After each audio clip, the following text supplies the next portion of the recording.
السلام علیکم سامعین۔ ایک شاعر کہتے ہیں بمصطفیٰ برساں خیش را کہ دیں ہما اوست اگر بہو نہ رسیدی تمام بولہبیست، کہ تو اپنے آپ کو حضور سید العالمین صلی اللہ علیہ وسلم کی بارگاہ کے ساتھ جوڑ لے، آپ کی ذات کے ساتھ جڑ جا کہ اصل سارے کا سارا دین آپ کی ذات ہے۔ اور اگر یہ سعادت نہ ملی، حضور کی بارگاہ کا قرب نہ ملا، آپ سے تعلق نہ ملا، تو پھر سمجھ لو کہ اسلام ابھی، ایمان ابھی، اور ایمانیات کی جو اصل ہے وہ آپ تک نہیں پہنچی۔ قرآن اس کو کیسے فرماتا ہے؟ فَآمِنُوا بِاللَّهِ وَرَسُولِهِ، تم ایمان لاؤ اللہ پر اور اس کے رسول پر۔ آگے دیکھیے اللہ کریم یہاں پر اپنے نبی کی کون سی صفت بیان کرتا ہے؟ النبی، جو نبی ہے، اللہ کی طرف سے پیغام نبوت لے کر آیا ہے، تمہیں غیب کی خبریں دیتا ہے۔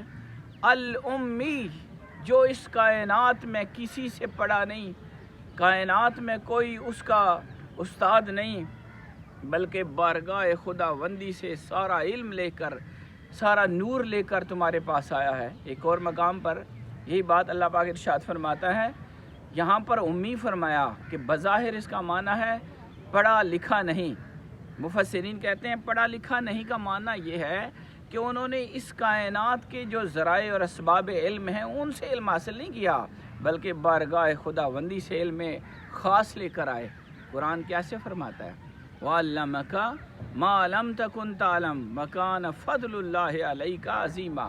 اے حبیب، ہم نے آپ کو ہر اس شے کا علم دے دیا جو آپ کے پاس نہیں تھی، اور آپ پر اللہ کا فضل عظیم ہے۔ اس آیت کا مزاج دیکھیے، فَآمِنُوا بِاللَّهِ وَرَسُولِهِ، ایمان لاؤ اللہ پر، اس کے رسول پر۔ النبی الامی، جو نبی ہے، جو امی ہے، اور فرمایا کہ الذی یؤمن باللہ، جو خود بھی اللہ پر کامل ایمان رکھنے والا ہے، وَکَلِمَاتِهِ، اور اللہ کے سب کلمات یعنی تمام کتابوں پر ایمان رکھتا ہے۔ لوگو وَاتَّبِعُوهُ، اس کی پیروی میں آ جاؤ، اس کے پیچھے چل پڑو، ان کے پاس پہنچ جاؤ۔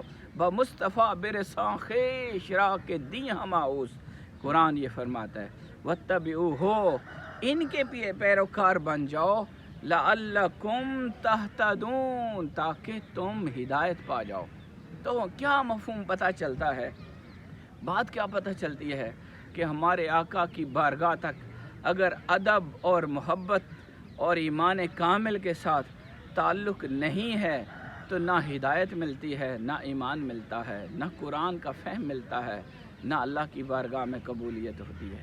اللہ ہمیں یہ توفیق عطا فرمائے۔ شکریہ۔